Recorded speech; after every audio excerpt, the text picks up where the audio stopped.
Well, hello everyone, and welcome to Carmen's Favorite Things. Yay! I am Carmen Scoggins, and I live in beautiful Boone, North Carolina. Try not to be jealous. Of course, you guys are at the beach, and I'm in the mountains. And so we're kind of on opposite ends of the state. And I first want to say thanks to Travis for inviting me to spend some time with you guys. And I really wish I could have been there in person. But as I just mentioned, we're on opposite ends of the state, and I actually have students in the building today, so this is as good as it gets, but hopefully you will get a lot out of this presentation. For those of you who don't know me, my name is Carmen Scoggins, and I have been around, wow, a really long time, it seems like now. It's hard to believe. This is my classroom that I am recording this. This is Friday, August 12th, and we start school next week with our work days and things, and then our students come on the 22nd. So as I mentioned, I do have students coming in as you're watching this. I'm going to be zooming in with you a little bit later, but I'll have kids. So we'll see how that goes. This is going to be awesome. Anyway, if you don't know me, I have been teaching this. I'm starting my 29th year in the classroom. It's just crazy. And I did K through 8 Spanish for 9 years and 2 elementary schools in our county. I've spent my whole career in Watauga County, which is pretty awesome. And then I've been at the high school. This is starting my 20th year at the high school. I'm also an adjunct instructor at Appalachian State University. Go Mountaineers. And I've also been there for 20 years. So I've kind of done it all. And I wouldn't change a single thing, except maybe I would learn to take some more vacations. Some of you I know, and if I don't know you, I can't wait to meet you when we have the live Zoom in just a minute. So welcome to Carmen's Favorite Things. This is me, of course, not really, but this is my information. After this is my personal email, of course, but after we Zoom and after we do all the things and ask, all the questions, if anything comes up, please feel free to email me at any time. You can follow me on Twitter at Carmen Scoggins, and then this is the tiny URL for this presentation. If you want to jot that down, take a picture of it really fast, because you might not want to have to watch the video again, but you'll just have access to all the stuff because some of these things are clickable. I got the idea of doing a session from Oprah. She's my girl. You get everything. I wish I could give you guys things. Actually, I wish I had the money to do that. But in this case, you're going to get some of the stuff that I love the most. Okay, our goals for our short time together, I can find a new tool or concept to try, and I can share my favorite tools. So you guys will get your turn to tell me what some of your favorite things are.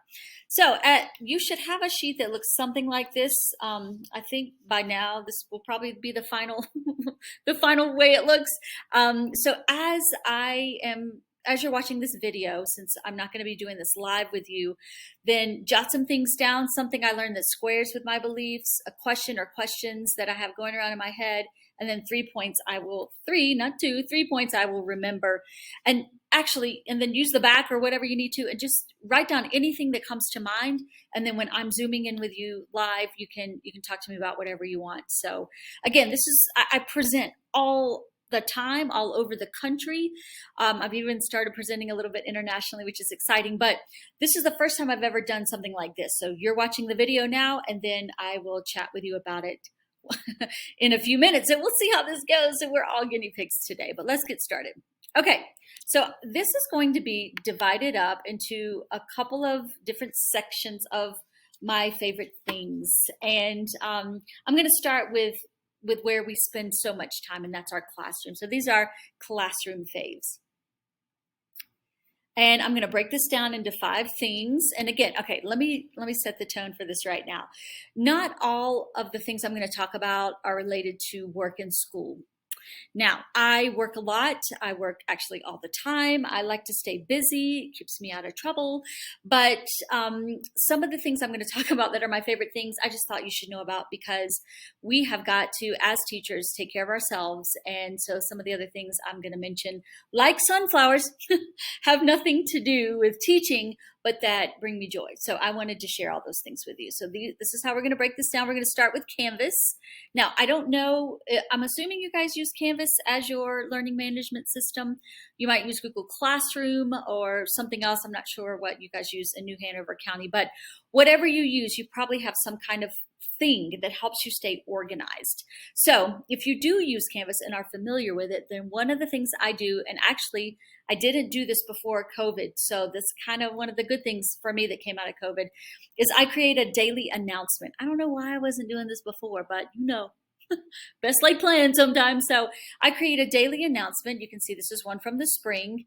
It's got any active links that my students are going to need. Now, I will go ahead and tell you this. It's kind of awesome for me, but our school is a one-to-one school, meaning that each student has a Chromebook in front of them.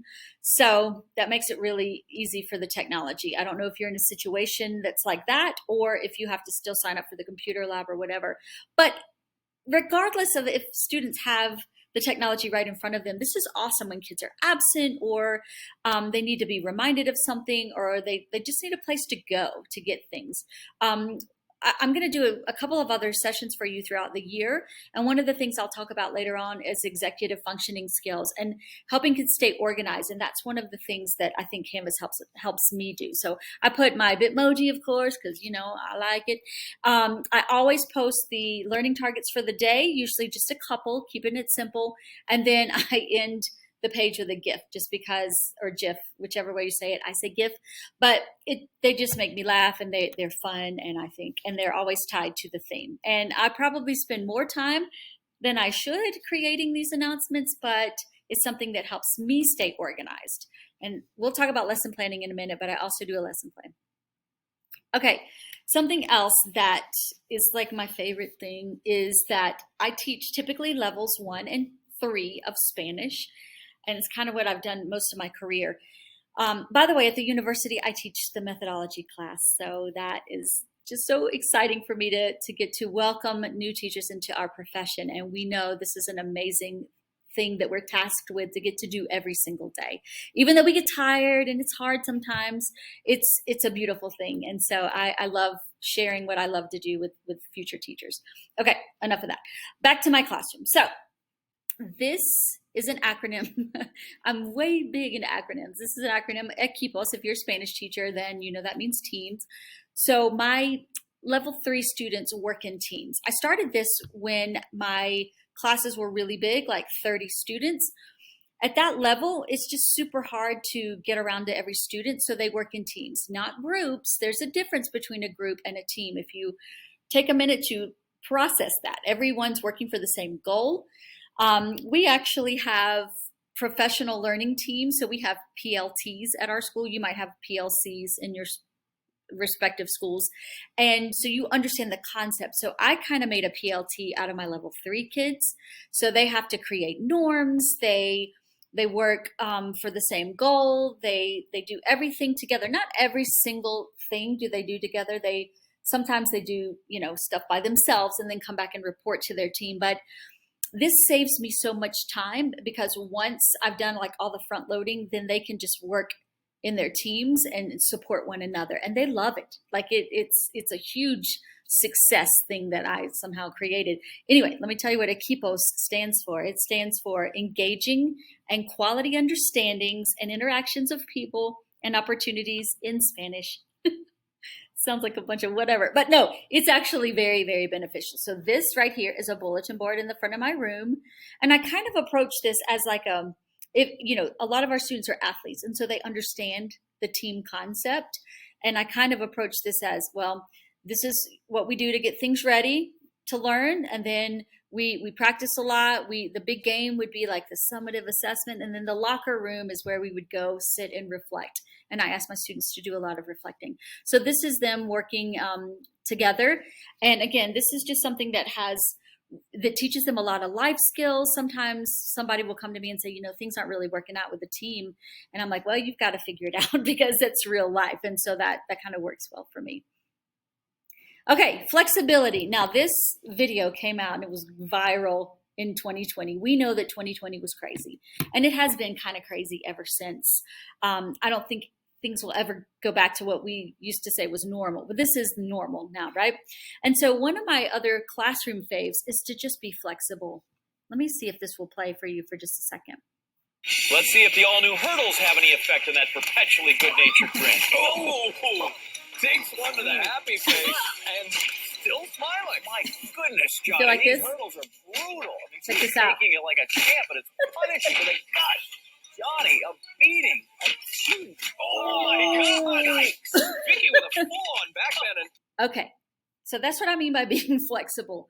We absolutely never know in the classroom what is going to happen on a daily basis, and you know that. So one of the biggest things I do to stay sane, but also is to keep my wits about me, but laugh at things and don't see, we're asked to do lots and lots of things all the time. We have to go to meetings, we have to do paperwork.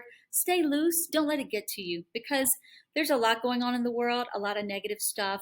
And why worry about those little things when it's okay? You'll get through it. Just be flexible and go loose when you fall like that, because that's the only way we're going to make it in this business every day. Okay. So, more classroom faves. Supplies. Again, these are kind of things that I don't think I could live without now. My first favorite thing in the whole wide world is sticky notes. So I like the big giant sticky notes that you like stick on the wall, and I might use that for brainstorming or have ask kids questions or whatever. And you'll hear me talk about the new themes that my department created a year ago, and this is how we started. We just jammed up some little sticky notes on big sticky notes. That's awesome. And then I still handwrite a lesson plan every day, just because I'm Gen X and I love technology, but I'm a little old school when it comes to that. I like having something right in front of me, and then that way I can take sticky notes and just bam, bam. I need to change this. I need to do this, and it helps me stay fresh. Something else that I haven't used a lot, but the more I check this out, is super cool. I'm not going to click it right now, but actually I'm going to click it. I'm just going to click it because I said that. This is an interactive world map of all like radio stations. And so you can hone in, look at that, Charlotte, North Carolina. You can hone in and start listening to whatever. Now, if I were you, I would go in and vet some of the stations just to make sure, because when you click it, it's live, and then the students can hear the target language, they can hear the music that's playing there right in real time all over the world. So you might want to check it out. It's called radio.garden. This is my classroom. And so you can see one of my favorite things is how I am able to group my desks. This works well for the team concept that I was just talking about, but also it creates a little bit of space. Since all of my students have a device, there are like cords everywhere, and it's really dangerous. I'm probably going to break a hip one day.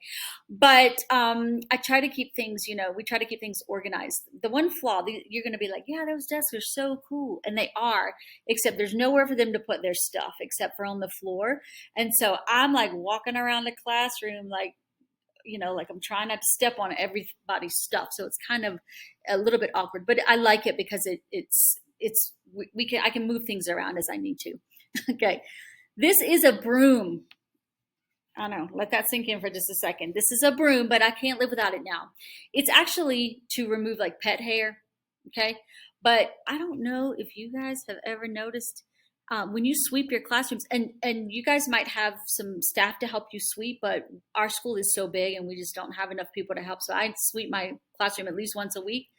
Have you ever done that and seen how much hair there is? I don't know where it all comes from. Like whatever, it freaks me out a little bit, but I will tell you that this thing, and it's clickable, so you can go right to Amazon and get it. It's not very expensive, and it just collects everything. Like, it's brilliant. So that's one of my classroom faves. I can't live without it now. Okay, and then sunflowers. They bring me joy. I think sunflowers are beautiful because they're like alive. If you ever are in Europe and you drive by a field of sunflowers in the morning and they're looking one way, and then in the afternoon they've completely turned and are looking the other direction, that's awesome, right? I mean, they are alive. And so I like them so much, and my students know that. So all of these images in my classroom, these are things I have hanging up. They're all student artwork, and a couple of them I've actually paid for, and some are just gifted to me, which I love.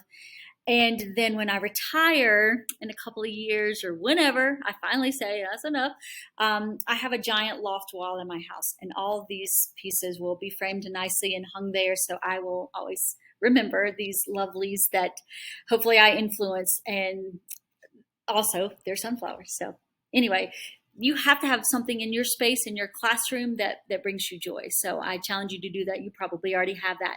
If you're a roving teacher, then carry something that brings you joy. I roved for 12 years, so I didn't have my own space. But if you are allowed to, then put stuff in there that's not necessarily school related that brings you joy. Okay, so I know that was a lot about my classroom, but now we're going to move on to foundational faves. Okay, this is important. These are the absolute must-haves and must-dos, in my opinion. Okay, the first thing is backward design. I'm going to go through that first, and then lesson planning. So we know the stages of backward design: identify your results, determine how you're going to check for understanding, and then plan your learning experiences, okay? So you actually pull out your learning targets, then plan the assessment. I know it sounds backwards, but guess what? It is.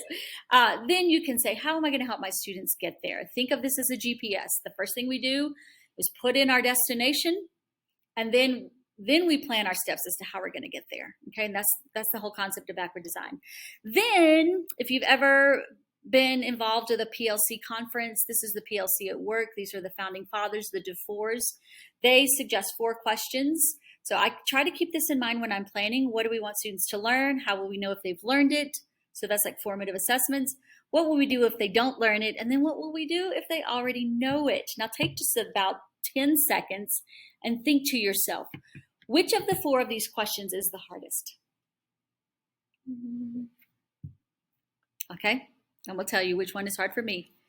Number 4, right? We know what they want. We know what we want them to learn. We know how to check for understanding. And it's easier if the students don't get it. What do we do to stretch those kids who already know it? This is something I'm working on constantly. So keep those things in mind. Okay, and this says learning targets. I'm not going to move that. If you ever see me present, I show this pretty much every time. These are our learning targets. They are color coded into 4 different types of learning targets. Green is knowledge. That makes sense, right? Orange is skill. Red is reasoning.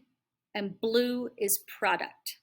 Okay, so knowledge is green, orange is skill, red is reasoning, and blue is product. So notice, this is a level 1 unit overview, and notice there are fewer red and blues just because this is our very first unit. So it's more skill and knowledge for the first unit. We also have our students set weekly language goals. And so we give them something to look at, and I can talk to you more about that if you're interested. We give them like a little snapshot of what the week might look like. Then they're going to set their goal and how they're going to achieve it. And then on Fridays, we assess to see if they met their goal or not. It's just like you setting an exercise goal for the week, or I'm going to drink more water this week. It's the same kind of thing, and it teaches kids, how to set and meet their goals. Okay, so and we give these out at the beginning of every unit, and we self-assess throughout the unit.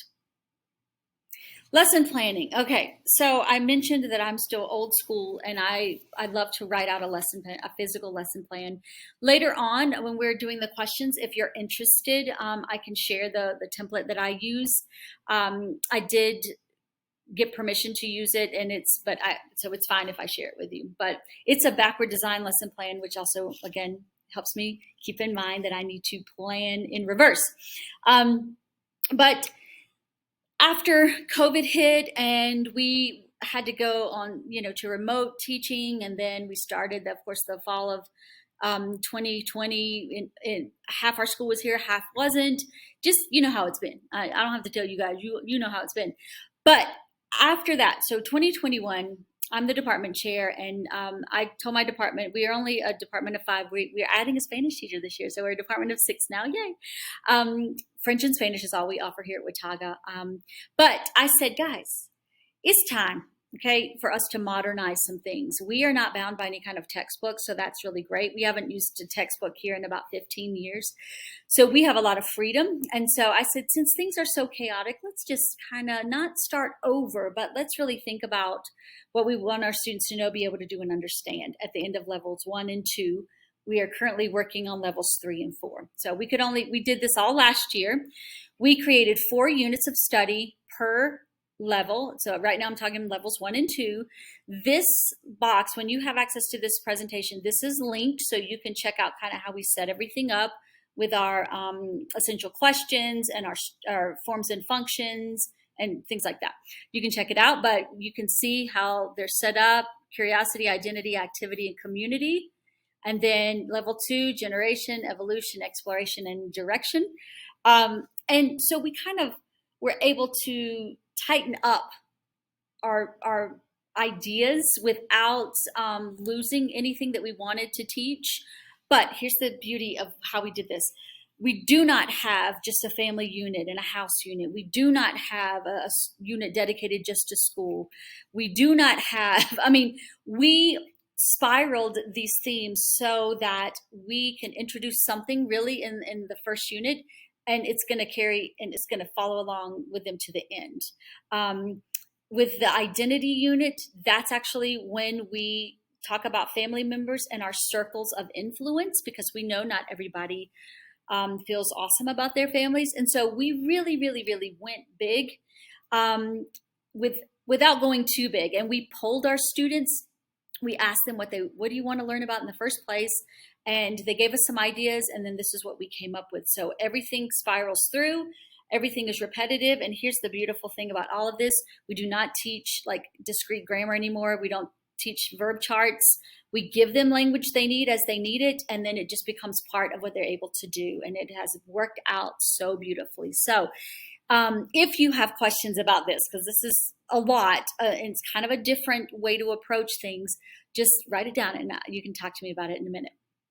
Also, using authentic resources changed our lives. Again, we added a ton of authentic resources into our new units of study, and that way we can ask students questions. And very often at those beginning levels, we ask questions in English just to be able to check for understanding, because you know how smart kids are. If you ask a question in the target language and they're looking at an infographic, they're just going to be able to go straight to that thing and give you what straight from the text. But if you ask the question in English, they really have to hone in on what they're looking at and be able to understand it to give you a response. So that's kind of that's our philosophy behind doing that. Videos, infographics, all kinds of different things, street signs, whatever we can find, local places in town. I'll go in and take some pictures, and it just makes everything real for them. So great. And we've really, really come a long way with our use of authentic resources. And again, we have that freedom because we don't have a textbook series. Okay, I'm going fast now. This is going to go a little faster. My template faves. And I know you're like, what is she talking about? But we do a lot of presenting. I mentioned I present a lot. Forever, I used a website called Wix. It was my thing. I loved it so much. And then for some reason, all the conferences that I presented at just went to online formats. And so I switched over to Google Slides. And so if you haven't checked, some of these you're probably very aware of, but these are all clickable once you have the link to this presentation. And they have a ton of things that you can use and access. Slides Mania is great because they have things like choice boards or treasure hunts or things like that already structured for you. And all you have to do is think of the content to put in. And so it's, you front load and you're done, and it's really fun. But they're just super cute. This presentation came from Slides Go. It's just a fun way to spice things up in your classroom, and I know you do that. And if you do present, then okay, now you have some new ideas maybe. Okay, social media. Now, some of you might not even be on social media yourself, and that's totally fine. But one of the things that, as we were planning our new themes, one of the things that I thought is that we needed to step up our game a little bit with at least doing social media like things, even if we weren't actually using the true social media. But let me show you a little bit. Now, most of you, I don't know, you're probably super young, or if you're older like I am, you probably have a Facebook account just because you want to stay connected to friends and family. So I don't use Facebook with students, but these other ones I do use with students. And now we're going to talk out for just a second each one.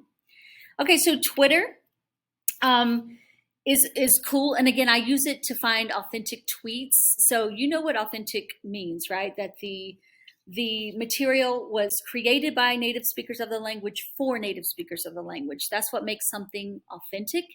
And so I can go and search, if you go to Twitter, if you're on the Twitter, you can search for certain words and it'll find tweets with those words in it. And then you can just take them as like screenshots. And so that's how we did this. Obviously, I was focusing a lot on descriptive words, but my students can see grammar in real context. And again, it's not just giving them. Now we still give vocab lists, but it's not like this is them saying, oh yeah, this is a different way to use this word. Tengo un problema gordo is a little bit different than saying someone is gordo, right?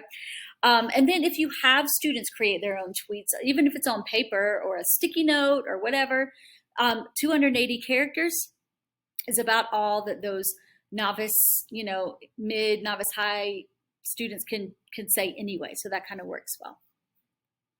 YouTube, obviously YouTube's been around forever. And I hope YouTube isn't blocked at your school, but it's very possible that it might be. But I use YouTube, obviously, to find, all kinds of authentic videos. But I use it a lot just to find animated shorts that don't have any language at all. And then I use different sites to kind of let the students generate the language that might accompany the video, or I might ask some questions about it. So I have a YouTube channel. It's Carmen Scoggins. If you want to search for it, you can see some of the things I've curated. I'm going to take a sip of my drink really fast.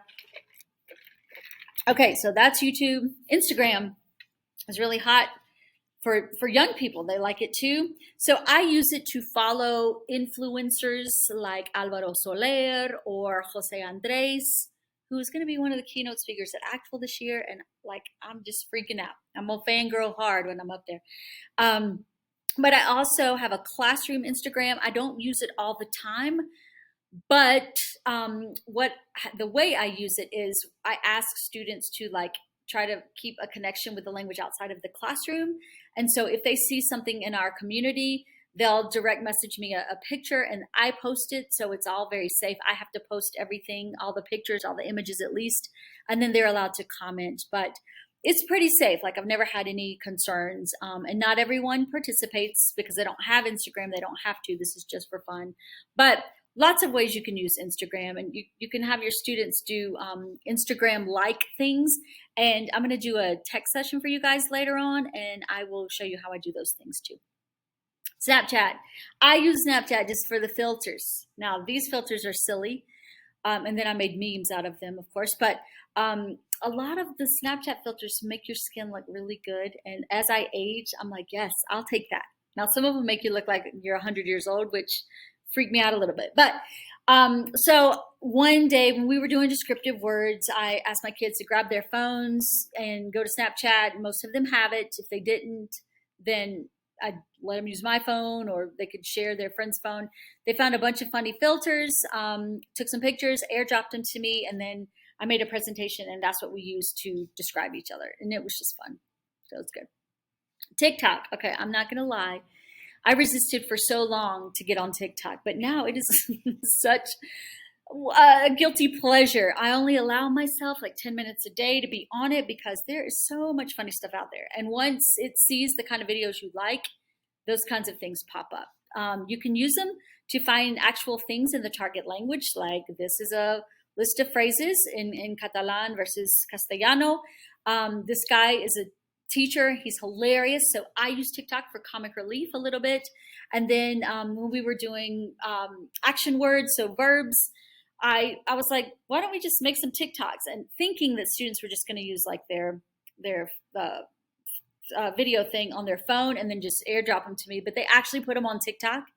And so their friends were like, why did you do that? And they're like, yeah, we made TikToks in Spanish, it's cool. And then I made a presentation of all of those, and they were able to write captions for them. So they loved it. They thought it was hilarious. And again, each of these videos is clickable and you can watch them later. Okay, so that's social media. Let me check the time. Okay, I think we're doing good. All right. Okay, so following Faves. I was just talking about social media, and there are so many amazing world language teachers out there. Like, I cannot even tell you how they've changed my life in so many ways. They've inspired me. They've challenged me.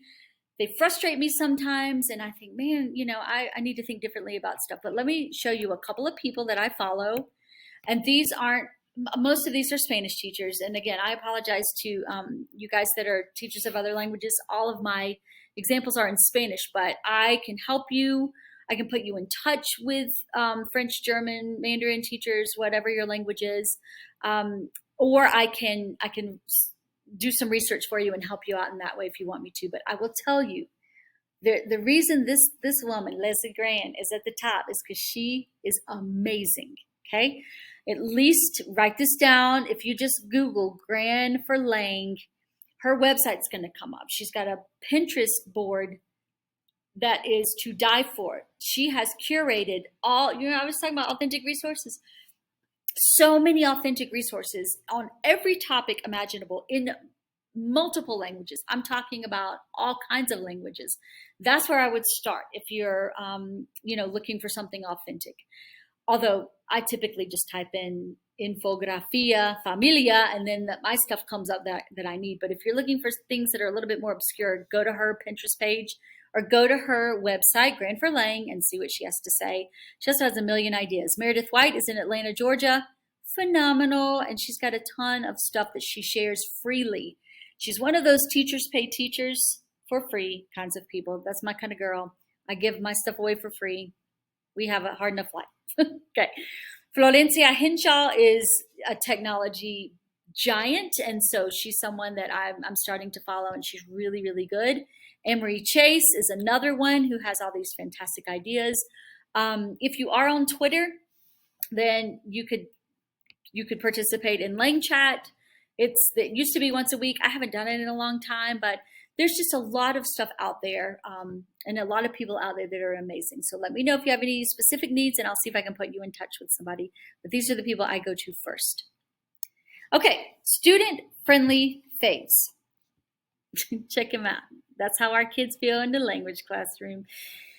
Okay, I've already mentioned a couple of these to you, but let's see what I haven't talked about yet. And again, later on, when I do the session with you guys on technology, some of these are going to come up. But Edpuzzle is probably one of my favorite things I've ever gotten involved with, and it's been around for years, so it's very vetted, and I know it's going to be there. But it's a great way to check for understanding, as I mentioned here, using an authentic resource. And that is, it's a site, you probably know about it, where you can upload a video and embed questions along the way. There are lots of other tools that do it, but this one has been very consistent for me. I have the students use their iPhones. Most of my students have iPhones. If they don't, they are typically working together in certain situations anyway. So somebody's got an iPhone. They've all got the voice memo and video, whatever. If we're doing a speaking activity, they just record and then they airdrop it to me. And that way I can hear them. Like if they're doing a speaking activity at their table, I can't always get over there. So they just, bam, record, and I get it, and then I can listen to it on my own time. Again, I already mentioned authentic resources. I can't say enough about that, how it changed our lives, okay? Picklets is old. It is super old, but check it out. It's cool. If you are an ESL teacher or know an ESL teacher, you can drag and drop words that are in English on images. If you are a language teacher like we are, then you can type in what you want to say on the image, and it's just beautiful. All of these little boxes are clickable, by the way. Logic puzzles are so much fun. If you've ever been to an escape room, giving students a reason to use the language, of course, is our goal, but logic puzzles kind of help with that. They're fun and they're challenging.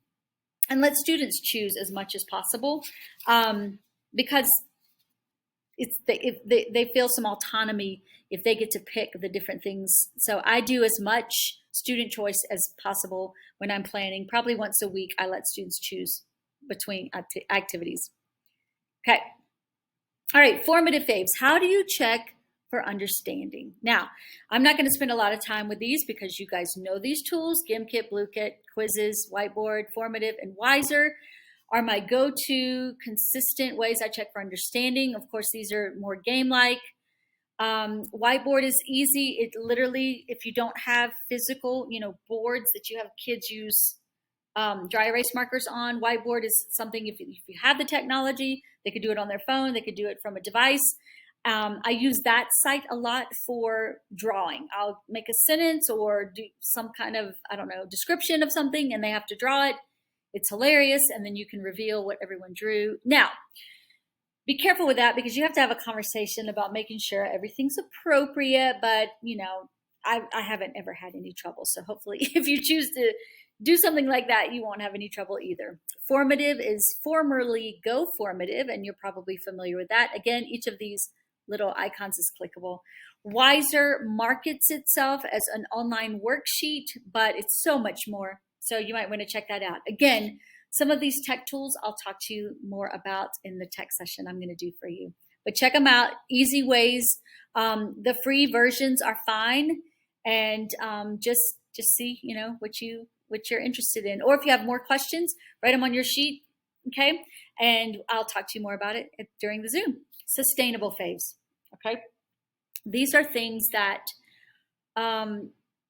help me sustain who I am, who help me stay true to myself, and help my students stay true to the language I'm trying to share with them. Let's check them out. Okay, collaboration. Share always with anyone who will listen. Okay, I like to talk. I like to give stuff away as much as I can. I like to help. I'm a giver, but I also like to learn things. And so find a professional friend forever person. You're there together. Travis got you guys together, and this is awesome. You can talk about things. If you are a singleton at your school, if you're the only language teacher at your school, that is hard. So find a group that you can connect with. Go to Flank. Flank's coming up in early October, and it's face-to-face, and it's in Durham. So that's not quite so far for you guys to drive. And just make a connection with somebody. Now you know me if you didn't before, and you can always ask me questions. I might not always know the answer. I'm just a teacher like you guys are, but hey, that means we're amazing, right? We have superpowers, and we can figure it out together. Ask your students. Half the time when I am like stuck on something, I'm like, okay, Carmen, why don't I just turn around and ask the kids? And they're like, they'll tell me, and that's wonderful because then they have input. The power of yet, growth mindset. We changed when we redid our learning targets. We changed our categories from what they were, which was like no idea was the far right category. Now it says not yet. That sounds a lot more positive than no idea. I got no idea. Not yet, getting there, and not yet, getting there, and got it is what our categories are now. But it's the idea that it's okay if you don't get something the first time, right? Go back and redo. We got the feedback loop, right? We've got to check for understanding. If students are struggling, then we go back around and back around and back around. And that's just life. It's okay if you don't get it the first time. And then giving back to your community, to your profession, and mostly to yourselves. I talked about not all of these favorite things are classroom related, but just take care of yourselves however you choose to do that. Learn from each other. Take advantage of all the professional development that you can. If you know about all the things I'm already talking about, then try to find a new way to use them. And that's what I do in those kinds of situations. But share with others, give back any way you can. And I know you do that already because you're a teacher. Students, create lifelong language learners by first and foremost every single day building relationships with them. I mean, that's classroom management. That's it. Everyone wants to know my secret to classroom management. I've got no secrets other than just building relationships, empowering your students, and for crying out loud, have a sense of humor about what you're doing. Laugh as much as you can. Cry with them. Show them emotion. It's okay. They need to know that you're human. And then you got this. keep your life balance, work-life balance. I don't really know what that is, but some of you probably do that a little bit better. But just keep giving it all and keep taking as much as you need and giving back whenever you can. Okay, getting close to the end, guys. Just my faves. All right. Now this is where we're going to deviate a little bit from more classroom kind of related stuff. So you ready? Okay. Don't make fun of me. All right.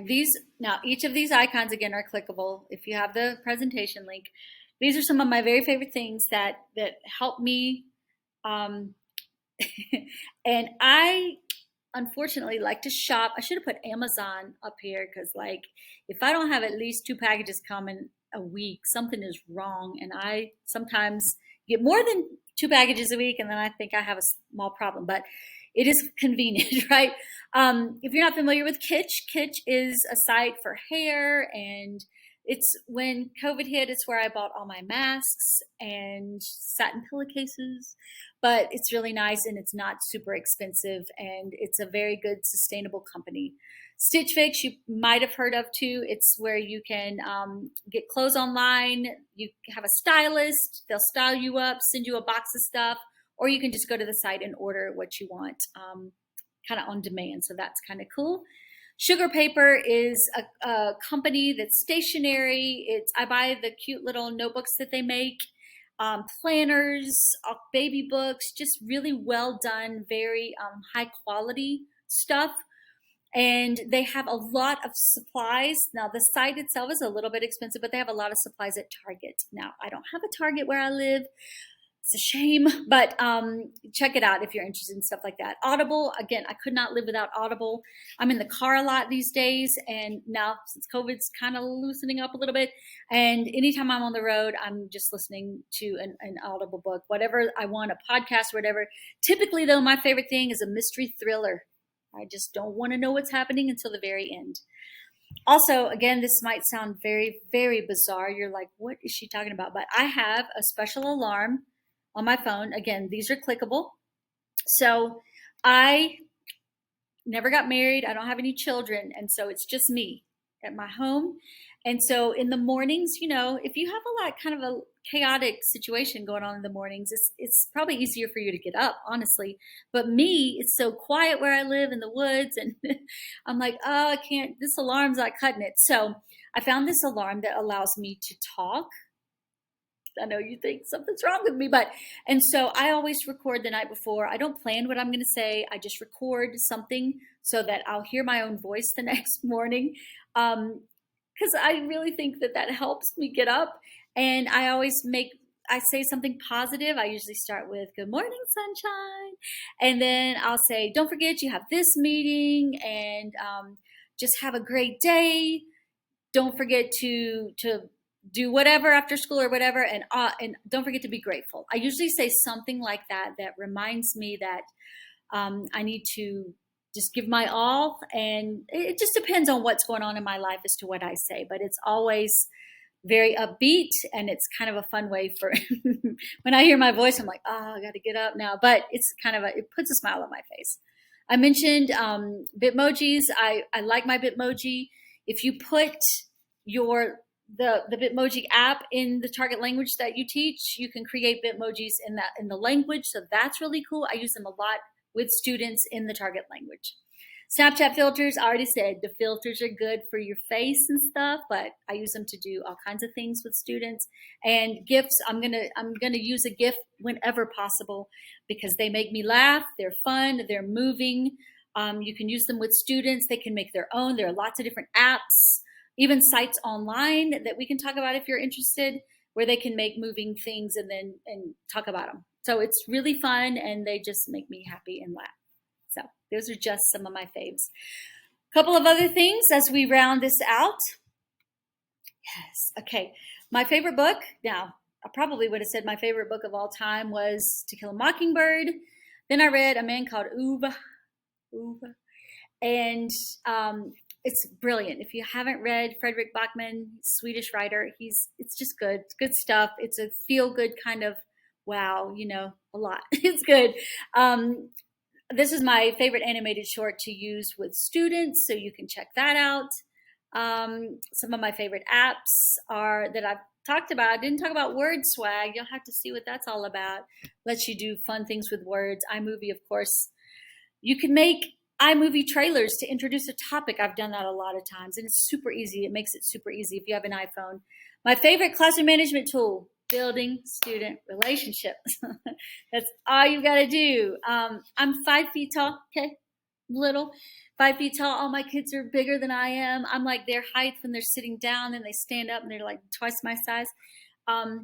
If I can do it, you can do it.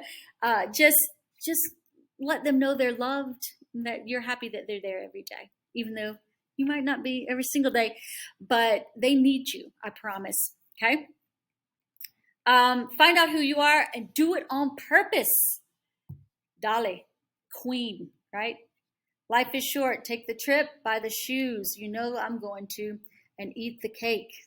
Now, I'm not really a fan of sweets, but I will eat the brownie is what mine should say. There's something of yourself that you leave at every meeting with another person. I mean, come on. We didn't know when we were watching Mr. Rogers' children how much he was actually saying. And now as an adult, when I think about, whoa, I just took these things for granted when I was 5 and I would watch Mr. Rogers' Neighborhood every day. But he has always had a powerful message. And again, all of these things I've talked about, all of my favorite things, the connections with others is really what we're doing in the classroom. A language classroom is a perfect place to make these connections, to break down stereotypes, for an inclusive classroom, an inclusive environment, a welcoming space where people can make mistakes and feel good about what they're doing. This is it. So don't forget Mr. Rogers' knowledge. Last thing, my very, very, very favorite thing, right now at least in the world, is the concept of Ubuntu, which is Flank's theme this year, but I am because we are. I am a very reflective, introspective person. I try to see the good in things, even when it's so hard sometimes to do that. But I don't know. My favorite thing is to try to not take things for granted and to see like I said, the beauty in things, to see the reason that something is happening. When that kid lashes out at you, it's probably not about you. So there's something else going on. And I am because of those kids. I am because of you guys, even if I don't know you. We are having the shared experience now. So it's the idea of the power of community, the power of shared experiences, the power of making people feel part of something bigger. And I think I'm in the little tiny microcosm of Boone, North Carolina. You guys are in a bigger, more metropolitan area than we are. But my biggest job and responsibility, I feel, is to try to expose the kids to other things that are out there and to help them see that people all over the world are very similar to them. And it really helps. So this has been my mantra now for a few years, and I don't see it going away anytime soon. So, okay, guys, I am just going to say thank you for now. Here's the URL again. You might want to jot that down. I did use SlideSgo to make this. So I'm giving them some shout outs. This says thanks behind my picture, as you know. And I'm going to see you in just a minute. So write down any final thoughts you have, any questions you have, anything you want me to expand on for the time we're going to have in the Zoom call in just a few minutes. So thank you for your time, and I will see you very soon.